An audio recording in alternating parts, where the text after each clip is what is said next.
Salam sejahtera bagi para pendengar dan penonton Ngopas dimanapun Anda berada. Nama saya Pendeta Kian Holik dari Sydney, Australia. Selamat datang di channel Ngobrol Pastor, Ngopas, di mana kita akan membicarakan secara santai topik-topik yang berhubungan dengan pelayanan dan kehidupan para hamba Tuhan, pastor, maupun aktivis Kristiani, baik di gereja maupun di dalam organisasi Kristen. Nah, sebelum kita melanjutkan, jangan lupa Anda untuk subscribe channel ini dan nyalakan loncengnya di YouTube supaya apabila ada video-video yang kami upload, Anda bisa langsung dapat mengetahuinya. Dan jangan lewatkan kesempatan untuk bertanya kepada para narasumber di fitur pertanyaan atau komentar yang ada di bawah video Anda di YouTube. Jangan malu untuk bertanya, apakah itu pertanyaan yang timbul dari diskusi kita bertiga, ataupun juga pertanyaan-pertanyaan follow-up lainnya setelah Anda menyaksikan podcast rekaman ini. Ada begitu banyak kasus anak-anak hamba Tuhan yang sudah tidak lagi melayani atau bahkan beribadah. Banyak juga yang pindah agama, dan salah satunya ialah karena orang tua, karena hamba-hamba Tuhan. Dan juga karena gereja yang tidak melakukan penggembalaan kepada anak-anak ini. Kekecewaan kepada hamba Tuhan, gereja, dan pemberontakan pada otoritas mewarnai kehidupan anak-anak hamba Tuhan yang tidak digembalai secara benar. Lalu bagaimana para hamba Tuhan menggembalai anak-anaknya? Apa yang harus dilakukan oleh para hamba Tuhan, suami atau istri daripada hamba Tuhan? Apa yang harus dilakukan oleh gereja? Lalu bagaimana kita mengerti sisi kejiwaan di dalam pergumulan para anak-anak hamba Tuhan ini? Nah, kita akan bahas semuanya ini di dalam Ngopas edisi ke-65 dengan judul Menggembalai Anak-anak Hamba Tuhan. Bersama di ruang Zoom ini ada Dr. Andes Rizal Badudu, AKM Min. Selamat pagi Pak Rizal, apa kabar? Selamat pagi Pak Kian Holik, selamat pagi Bu Sharon, selamat pagi semua yang mendengarkan ini. Terima kasih sudah diundang ke sini. Kabar baik, bersyukur sekali. Puji Tuhan, puji Tuhan. Dan yang kedua ada Ibu Sharon Winar, sarjana psikologi MA, MCL, dan seorang psikolog. Selamat datang Ibu Sharon, apa kabar? Kabar baik, selamat pagi juga Pak Kian dan Pak Rizal. Ya, Salam buat semua juga. Ya, puji Tuhan. Terima kasih sekali lagi udah ada di tengah-tengah kita. Nah, tentunya Pak Rizal dan Ibu Sharon nih punya sebuah role model, satu orang role model, mungkin apakah itu hamba Tuhan ataukah pemimpin gereja, yang punya model untuk menggembalai keluarganya. Ya. Nah, saya boleh sharing nggak sedikit kira-kira, kalau ada role model, apakah itu pendeta ataukah pemimpin gereja yang mempunyai model yang mungkin tidak sempurna, tetapi hampir sempurna di dalam menggembalai keluarganya, siapa itu kira-kira? Mungkin ke Ibu Sharon terlebih dahulu nih, baru Pak Rizal. Silakan Bu Sharon. Saya teringat dengan gembala sidang saya dulu waktu saya masih SMP. Jadi itu di Kota Makassar ya. Beliau sudah almarhum ya, sudah lama juga ya meninggal. Beliau ini menyebut nama boleh gitu ya atau boleh apa? Aja. Oh, beliau adalah pendeta almarhum ya, pendeta Elim Wijaya. Di gereja Kalam Kudus waktu itu di Makassar. Itu zaman saya SMP, lahir baru ya, dibaptis juga akhirnya. Itu tahun 84, ya, udah berlampau banget ya, berapa puluh tahun ya. Penggembala yang baik karena masa itu masa di mana ayah saya, papa saya itu dibawa kepada Tuhan dan bertobat dan menjadi Kristen. Ya. Mama saya pun juga sangat-sangat mulai banyak pembaruan karena memang awalnya tuh mama yang Kristen ya, bukan papa, tapi kemudian di masa itu.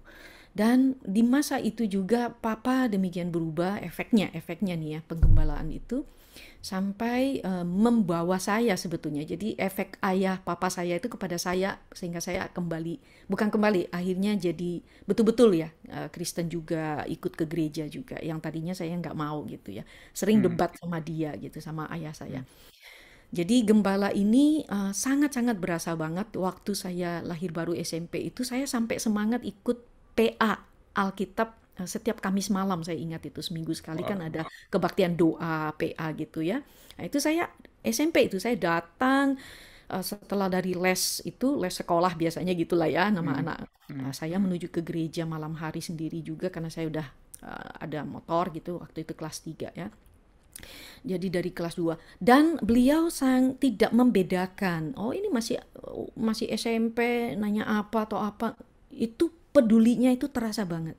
Concernnya dan kehadirannya waktu berinteraksi itu benar-benar terasa banget. Wow, luar biasa. Sangat-sangat ya. Ya, Kemudian saya pun dibolehkan gitu sampai di welcome misalnya pelayanan ya.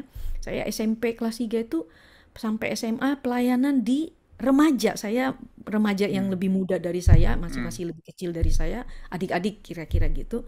Saya mengiringi gitu ya dengan musik, dengan gitar. Saya hanya bantu di sana pelayanan. Jadi pelayanan saya itu diawali dari sana kepada baik. remaja. Wow. Sampai sekarang memang kepedulian saya kepada remaja itu besar sekali, nggak berubah begitu. Wow. Nah, itu dari pengalaman itu. Dari Puji Tuhan. penggembalanya luar biasa ya. Kalau Yep. menyapa itu betul-betul fokus ya. Kan ada orang suka nyapa tapi kemana-mana gitu wajahnya, mukanya, matanya. Itu enggak, benar-benar ya. Dan saya waktu katekisasi, beliaulah yang memberikan katekisasi itu. Ya. Puji Tuhan. Puji Almarhum Tuhan. ini, Pasti ini sangat Pendeta Elim, membekas sekali ya. sangat membekas sekali karena Ya. saya sangat suka bertanya ya. Saya suka bertanya dan karena itu juga saya lakukan kepada ayah saya ya. Dan di dalam katekisasi itulah ya beliau ya almarhum ini Elim Wijaya, Pendeta Elim berhasil membuat saya itu benar-benar tunduk, percaya benar-benar Kristus adalah Tuhan. Amin. Dan waktu saya diminta untuk baptis setelah selesai lulus, anggaplah begitu lulus ya katekisasi, saya nggak mau siap baptis dan dia hanya kasih saya satu pertanyaan dengan sangat lembut, ya, nyentuh hati itu ya. Kamu percaya nggak Yesus itu Tuhan? Amin. Terima kasih banyak. Sambil melihat saya ya, saya hanya tertegun, saya nggak bisa jawab bilang tidak karena hati saya berkata dia memang Tuhan. Dan itu yang membuat saya akhirnya menjawab, ya dia Tuhan. Dan dia Pendeta Elim langsung menjawab, itu lebih dari cukup. Puji Tuhan, akhirnya terima kasih banyak. Betul-betul saya dibaptis dan setelah itu juga terus ya penggembalaan dan ininya itu berlangsung lah ya. Gitulah jawaban saya. Makasih banyak. Nah sekarang kita beralih ke Pak Rizal nih. Pak Rizal, kalau ada model siapa nih Pak Rizal? Mungkin silakan langsung. Ya, karena model itu mau dilihat dari mana ya? Kalau mau lihat dari hasilnya atau anaknya atau keluarganya, ada banyak hamba Tuhan yang melakukannya dengan baik di keluarganya, tetapi kemudian anak-anaknya juga berbelok. Itu nggak bisa dikatakan bahwa hamba Tuhan itu tidak melakukan penggembalaan. Ada hamba Tuhan yang tidak melakukan penggembalaan dengan cukup kepada anak-anaknya, tetapi anak-anaknya jadi baik dan Tuhan betul-betul membawa anak-anaknya di dalam pelayanan dan sebagainya ya. Jadi nggak bisa lihat dari hasilnya karena apa yang dilakukan di dalam keseharian di proses keluarga masing-masing.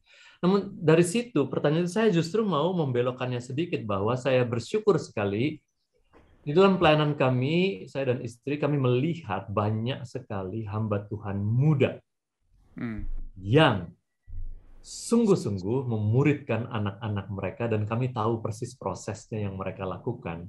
Dan itu bukan di satu gereja saja ya, di banyak gereja. Dan itu yang saya syukuri, begitu ya, proses yang mereka lakukan terhadap anak-anak mereka. Ada yang anak-anaknya masih kecil, ada yang remaja, ada yang sudah dewasa muda, dan itu yang saya syukuri. Tapi menurut saya kita jangan cari role model, ngeri banget nih, ngeri banget. Baik, terima kasih. Terima kasih. Langsung kita akan bicara mengenai bagaimana sebetulnya menggembalai anak-anak hamba Tuhan ya. Jadi sebenarnya dari problem-problem yang tadi saya sudah sampaikan mengenai problem seorang anak hamba Tuhan atau anak-anak hamba Tuhan, apakah itu sesuatu yang relevan yang Bapak Ibu observasi? Apakah itu memang betul-betul nyata? Dan lalu bagaimana sebetulnya cara menggembalai anak-anak hamba Tuhan ini? Mungkin ke Ibu Sharon terlebih dahulu dan nanti ke Pak Rizal. Silakan Bu. Ini pertanyaan besar ya, bagaimana menggembala langsung gitu ya? Oke. Ini gerejanya atau maksudnya apa ini? Anak-anak, maksudnya hamba Tuhannya. Hamba Tuhannya bagaimana menggembalai anak-anaknya? Anak-anaknya, oke. Yang pertama saya melihat adalah panggilan mereka sebagai hamba Tuhan. Biasanya Ya. ini kan si bapaknya begitu ya, yang Hmm. jadi penginjil atau pendeta Ya. gitu ya. Hmm. Hanya segelintir lah mungkin yang mamanya yang jadi hamba Tuhan begitu ya. Anggaplah mayoritas lah, saya pakai Hmm. istilah begitu. Maka sadari panggilan ini yang memang itu sudah dimunculkan kepada keluarga dengan anak-anak, bahwa menjadi panggilan itu memang ada sebuah keunikan tersendiri. Saya pakai kata keunikan. Tentu keunikan ini kalau dibedah ya, ada pengorbanannya, misalnya ada harga yang harus dibayar, misalnya ada surrender yang totalitas, yang tentu itu sangat juga unik begitu dibandingkan yang memang bukan hamba Tuhan begitu ya. Hmm. Dari macam-macam segi kan ya. Misalkan biasanya umumnya mereka karena di sinode, kalau saya pinjam istilah begitu yang familiar, mereka itu harus rela ditugaskan, ya kan? Ditugaskan itu berarti bisa berpindah tempat, relokasi.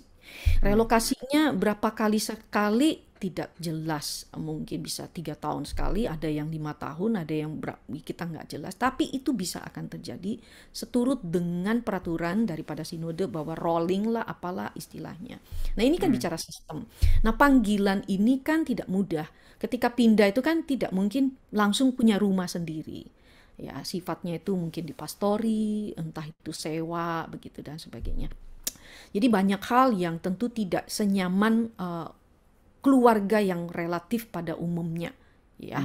Nah, ini tuh yang memang harus sudah mulai diberikan kepada anak-anak, di-sharingkan jadi ada interaksi seperti itu yang anak-anak itu sudah melihat itu sebagai apa ya namanya ya, sebuah misi atau apapun istilahnya, atau visi keluarga boleh dibilang begitu, yang perlu diadaptasikan begitu. Nah, itu jadi persiapan adaptasi itu salah satu yang menurut saya penting sekali. Surrender kepada pimpinan Tuhan bukan hal yang mudah. Tidak bisa prediksi, tiba-tiba ditugasin, tiba-tiba ada perubahan. Itu kan membutuhkan adaptasi yang luar biasa. Fleksibilitasnya siapa sih yang sanggup mempersiapkan anak-anak mereka begitu ya. Karena memang di dalam salah satu penelitian itu di wawancara yang dalam ya, phenomenological approach yang dipakai kepada anak-anak hamba Tuhan yang diwawancara itu, salah satu isu adalah memang mereka selalu berpindah-pindah tempat itu sesuatu yang sebagai stres tersendiri ya. Sudah harus punya teman yang baru lagi begitu ya. Bicara anak-anak ini bukan hal yang mudah buat anak-anak mengganti teman ya, di kota mana, apalagi kalau pindah kota, pindah pulau ya. Harus adaptasi dengan budaya yang berbeda lagi. Coba bayangin ya kehidupan yang seperti itu ya.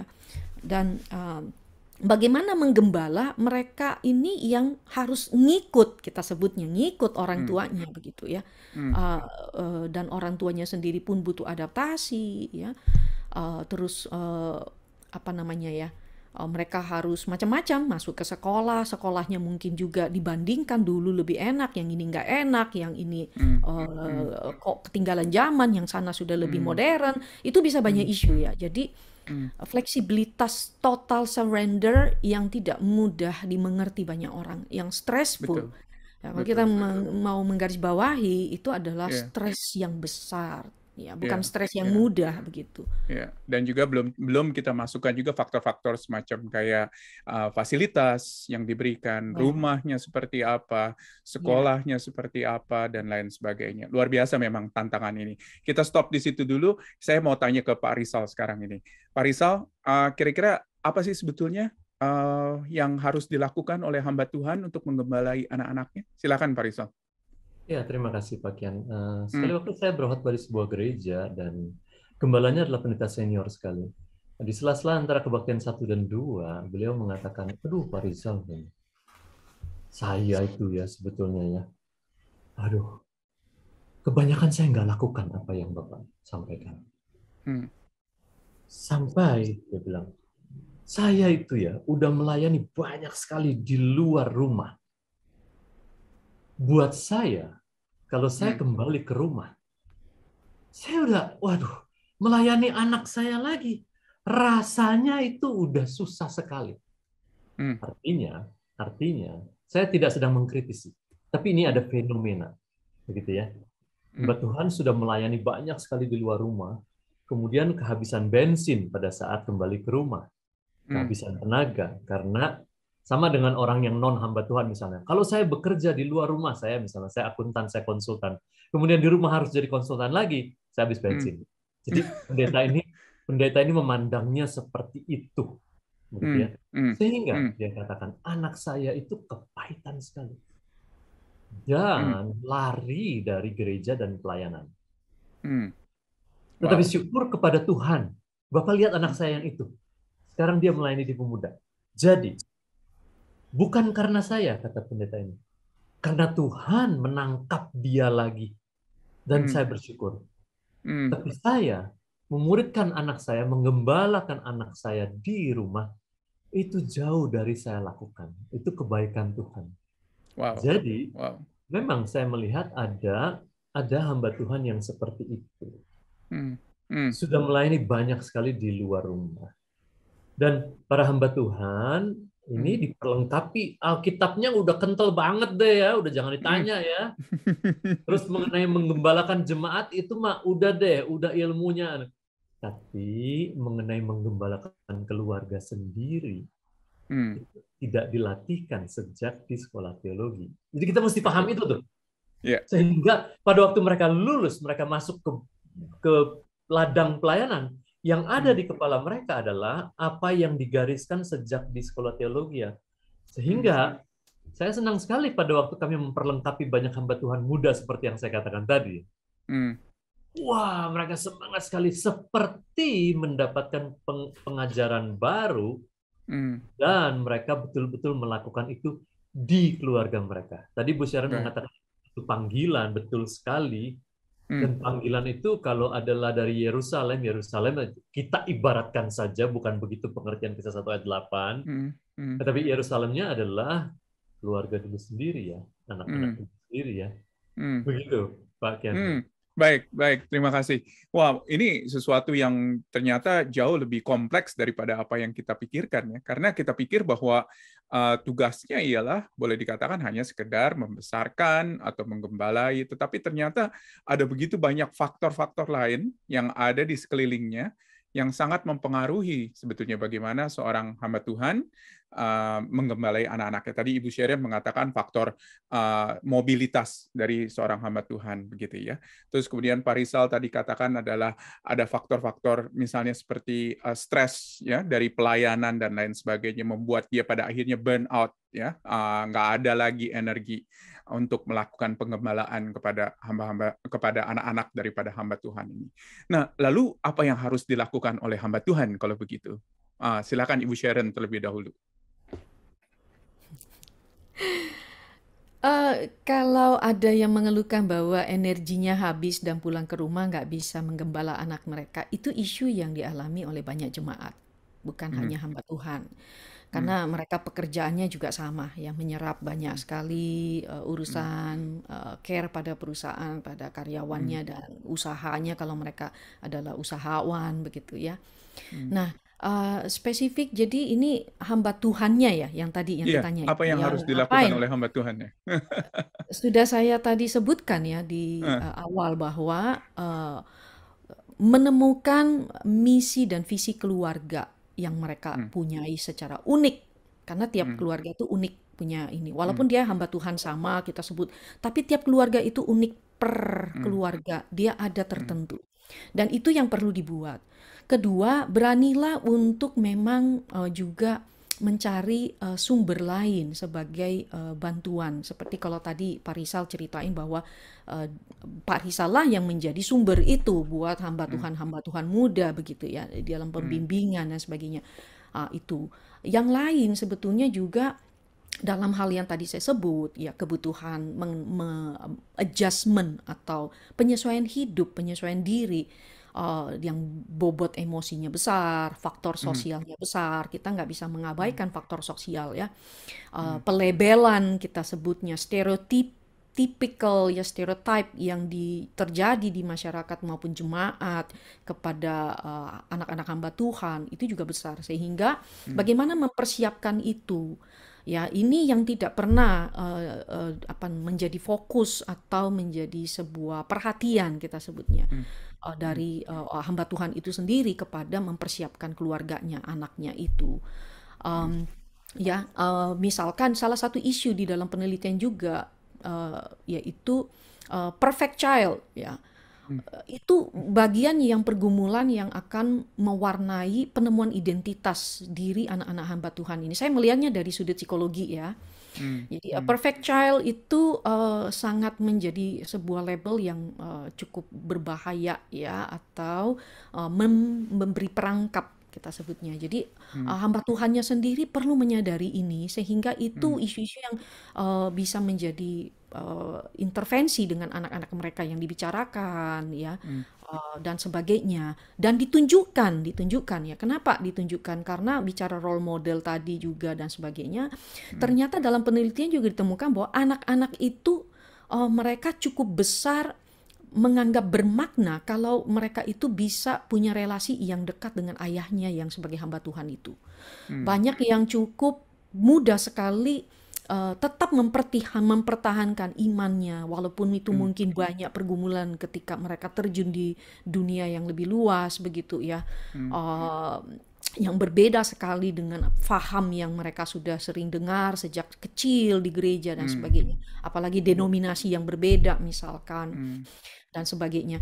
Nah itu tuh yang dibukakan sehingga anak-anak ini terbiasa ya bahwa ada hal yang natural dari orang tua mereka pun, misalkan pernah merasa penat ya, penat itu yang capek tadi, tapi belum tentu burnout ya, penat begitu, lalu pulang di rumah lalu saling perlu menguatkan misalkan. Nah hal-hal ini yang sharing hidupnya inilah yang memang dibukakan ya, sehingga anak-anak itu bisa melihat real hidup ya, yang tidak perlu itu mengadopsi atau menginternalisasi sebuah label perfect child itu. Termasuk misalnya gini ya, perfect child di sekolah minggu mereka, atau mereka di persekutuan remaja, atau mereka di sekolah pelajaran agama, misalnya ditanya tentang Alkitab, lalu mereka nggak bisa jawab, lalu bilang, loh kok kamu anaknya pendeta ini kok nggak bisa jawab ya.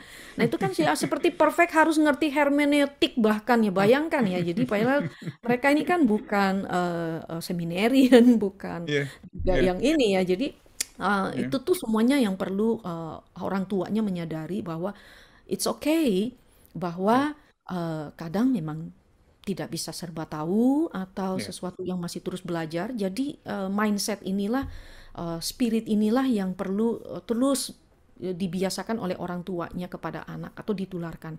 Karena itu yang saya lihat salah satu sudut pandangnya ya. Wow, jadi ini sekali lagi juga cukup kompleks begitu ya. Bukan hanya sekedar apa yang harus dilakukan oleh orang tua, hamba Tuhan kepada anak-anaknya, tetapi juga terlebih lagi ialah bagaimana orang tua bisa menanamkan visi panggilan Tuhan ini kepada anak-anaknya, kepada keluarganya, dan memberikan kepada mereka sebuah pengertian bahwa ini adalah panggilan Tuhan, dan di bagian itu ada sebuah penggembalaan yang terjadi. Luar biasa, makasih banyak Bu Sharon buat inputnya. Pak Rizal, kira-kira Pak Rizal, apa yang harus dilakukan oleh hamba Tuhan nih kalau gitu nih, di dalam menggembalai anak-anaknya? Saya setuju dengan apa yang disampaikan oleh Bu Sharon tadi, dan saya ingat jadi ngopas kita nomor 50. Betul. Dan kita banyak sekali membahas itu ya, bagaimana labeling itu anak-anak hamba Tuhan di-labeled begitu, kemudian harus jadi perfect child, kita bahas banyak. Jadi teman-teman hamba Tuhan kalau dengar lagi ngopas 50 itu rasanya baik ya. Dan saya ingin juga saya mendengar ngopas 33. Ingat nggak nih Pak Kianolik? Nggak inget lah ya, kan nomornya banyak banget. Itu dengan pendeta Alex Nanlohi. Oh iya betul. Pemuritan remaja dan pemuda di gereja. Jadi saya mengarah ke ngopas 50 dan ngopas 33. Pertama, yang saya ingin garis bawahi dan setuju dengan Bu Sharon tadi adalah bagaimana para hamba Tuhan harus punya hubungan dengan anak. Karena dengan adanya hubungan yang makin dalam, maka pemuritan baru bisa dilakukan. Kedua, saya hubungan dengan Ngopas 33, Alex Nanlohi, dia katakan adalah harus organik pemuritan itu dalam keseharian hidup, lifestyle, nggak bisa berupa program. Sehingga hamba Tuhan sering merasa sama dengan gereja gitu ya.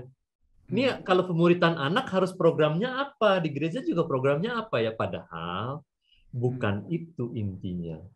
Intinya adalah hubungan yang dekat, life sharing, baru masuk bisa pemuritan. Sama seperti Paulus ke Timotius kan? Ya kan? Hubungan berbagi hidup, baru pengajaran masuk. Nah, banyak orang berpikir, aduh jadi gimana ya family altar? Family altar is only one of them. Metodenya ya, gitu ya. Tapi kenapa banyak family altar nggak jalan? Karena hubungan nggak cukup dekat.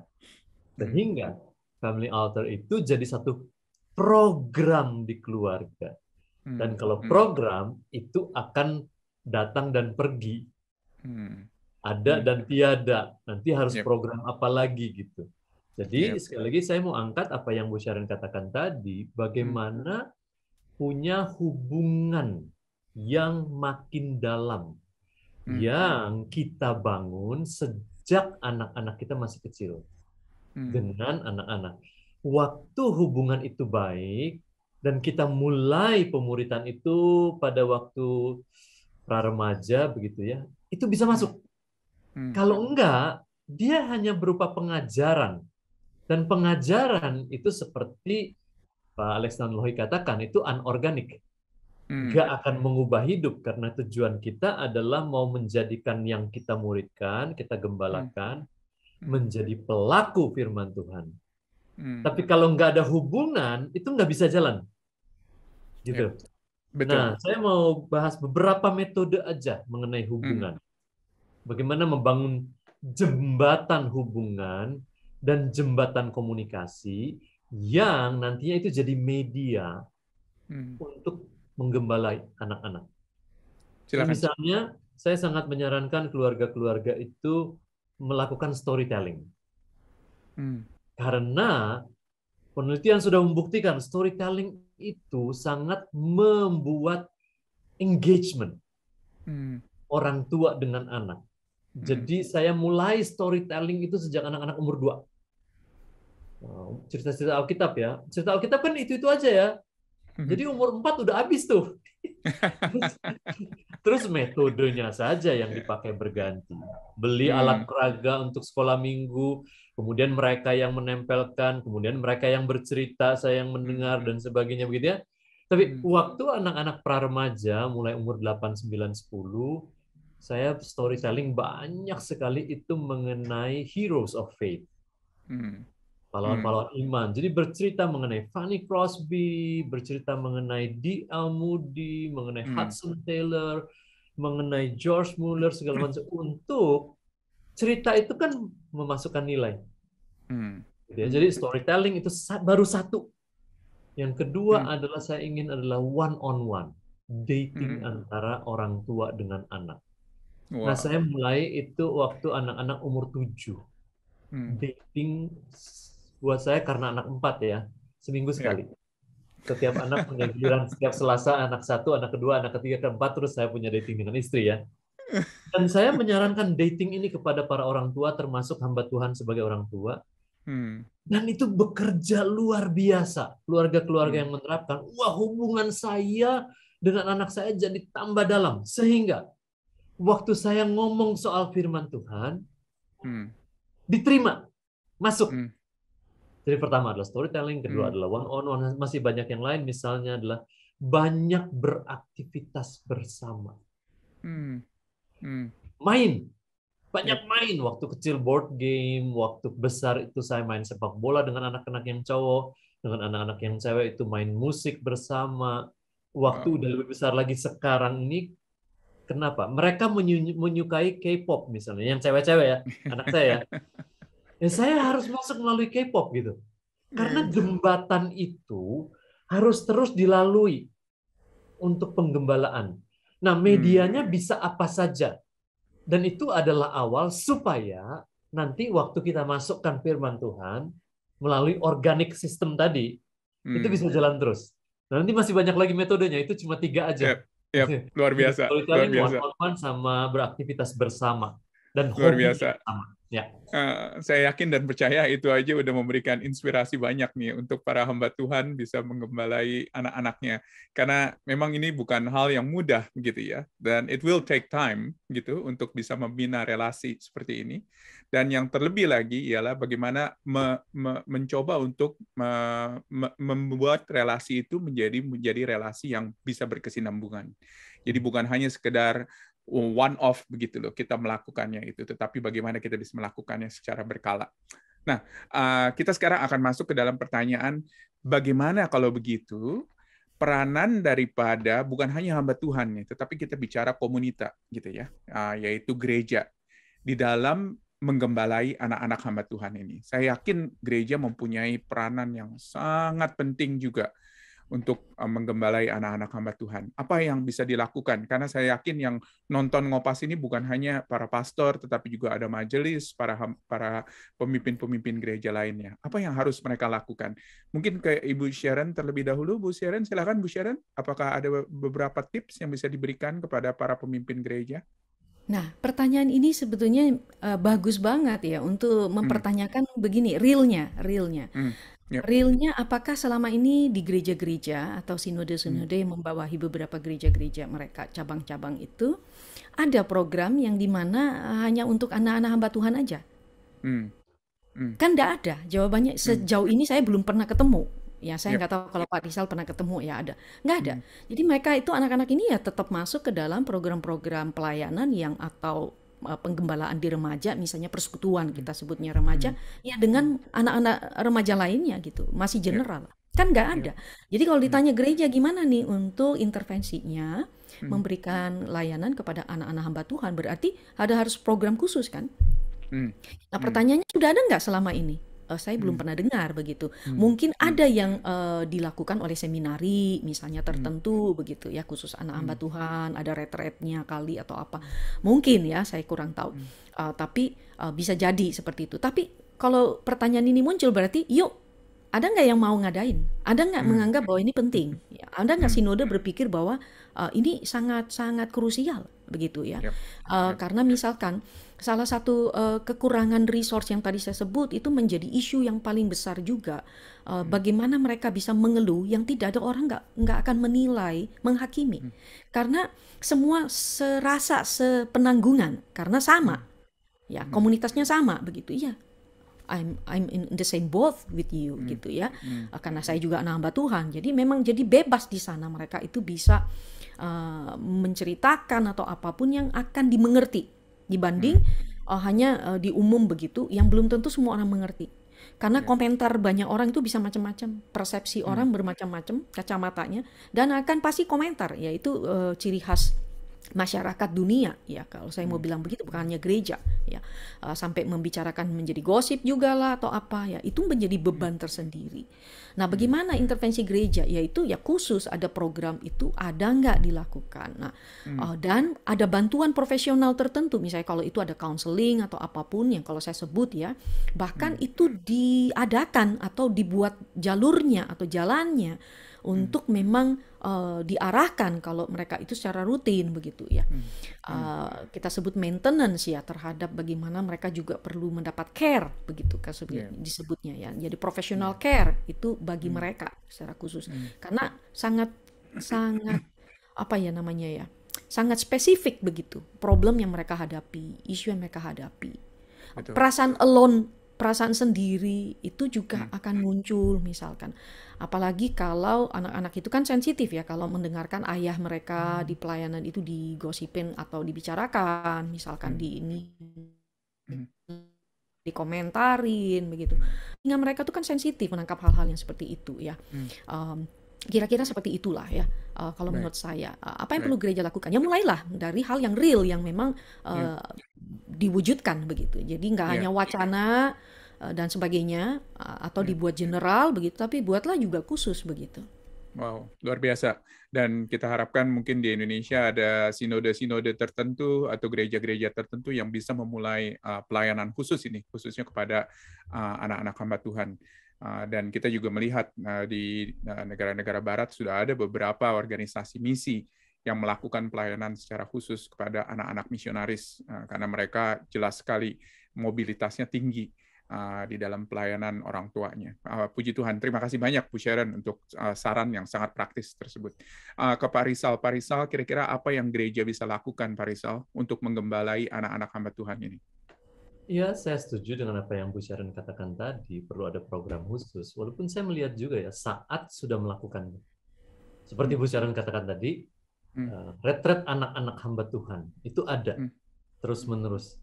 Dan saya mendengar juga waktu GKY Puri mengadakan seperti itu ya, retret anak-anak hamba Tuhan. Tapi saya lupa digabung dengan mana-mana lagi gitu ya. Tapi itu memang program-program seperti itu perlu ada. Namun saya ingin itu lebih lagi daripada sekedar program.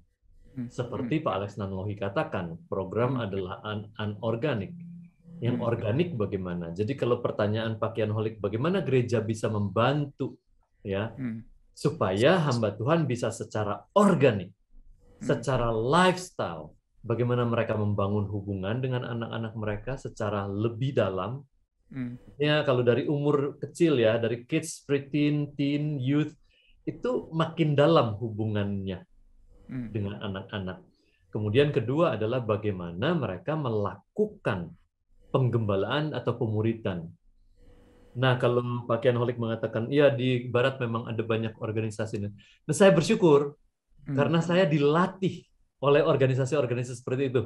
Jadi bukan saya hebat atau bagian enggak, tapi saya dan istri terus belajar sejak anak-anak kami kecil.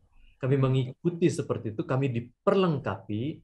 Dengan itu kami memperlengkapi keluarga-keluarga termasuk para hamba Tuhan. Nah, yang saya ingin bahas lebih daripada program adalah agar gereja bisa menolong hamba Tuhan secara organik adalah apa yang saya kemukakan di Ngopas 50.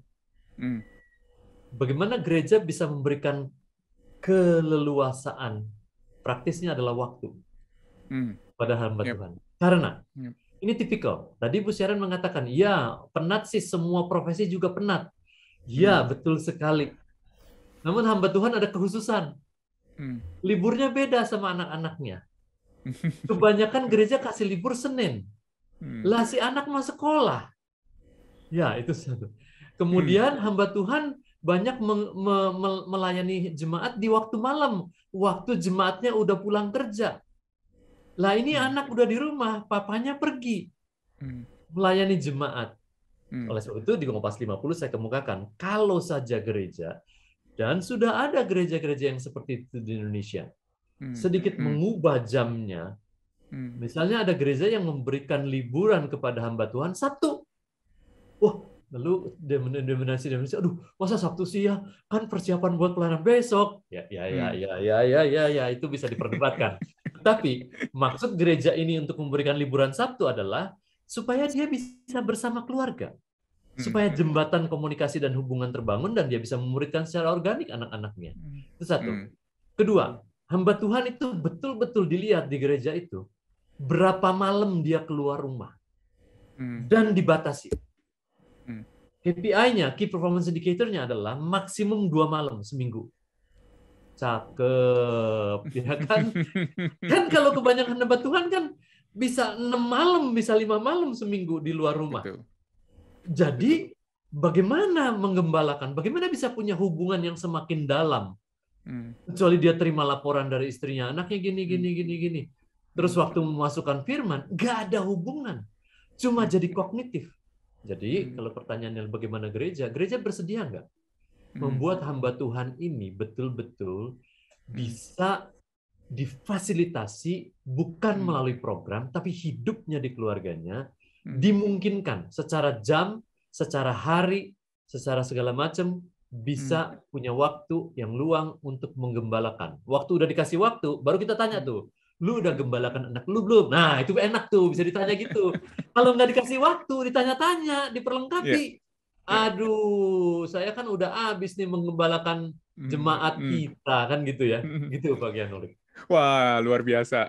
Saya harap ini lebih banyak lagi para pemimpin-pemimpin gereja di sinode, di denominasi yang mendengarkan pembicaraan kita, supaya mulai ada sebuah perubahan yang terjadi di gereja-gereja di Indonesia. Untuk final remark sebelum kita tutup sekarang ini pembicaraan kita, mungkin apakah ada final remarks yang ingin disampaikan oleh Ibu Sharon dan kemudian nanti Pak Rizal. Silakan Bu Sharon, mungkin 1-2 kalimat dalam final remarks ini. Perkembangan iman bagi anak-anak hamba Tuhan itu tidak kalah pentingnya dibandingkan perkembangan iman jemaat.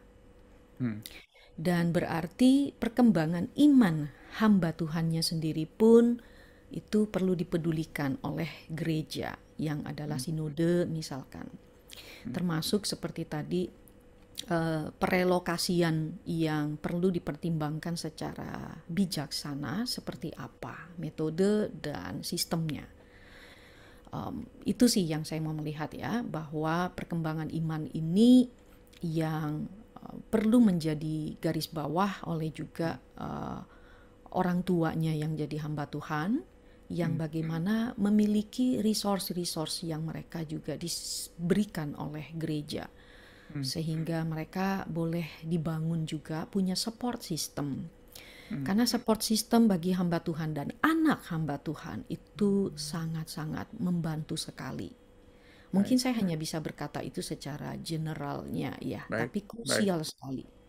Baik, terima kasih. Well said. Terima kasih banyak Bu Sharon. Pak Rizal, final remarks sebelum kita tutup. Saya mengutip perkataan dari salah seorang mantan Perdana Menteri Inggris di tahun 1800-an, Benjamin Disraeli.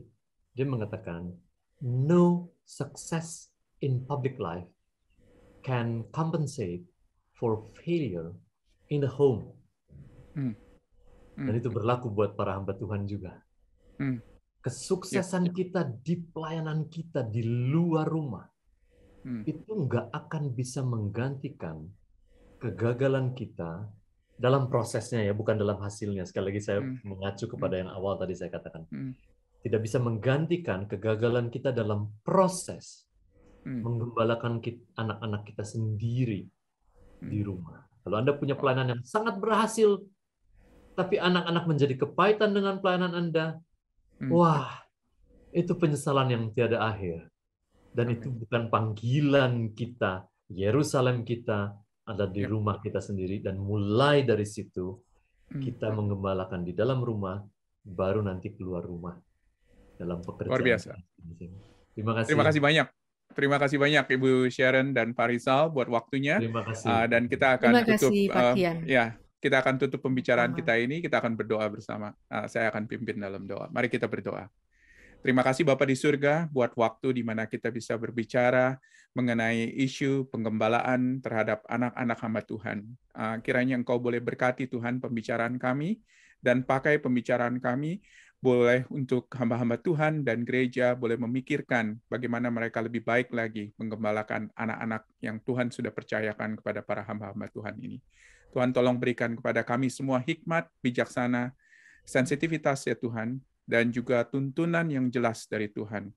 Dan biarlah kiranya ya Bapa, suatu step yang kecil pun bisa kami lakukan Tuhan, untuk sekali lagi lebih baik lagi bisa menggembalai anak-anak hamba Tuhan. Terima kasih ya Tuhan, kami rindu untuk melihat sebuah generasi yang baru yang Tuhan persiapkan untuk menggembalai gereja Tuhan di waktu yang ke depan. Terima kasih ya Bapa, kami bersyukur dan terima kasih buat semuanya ini di dalam nama Yesus. Amin. Amin.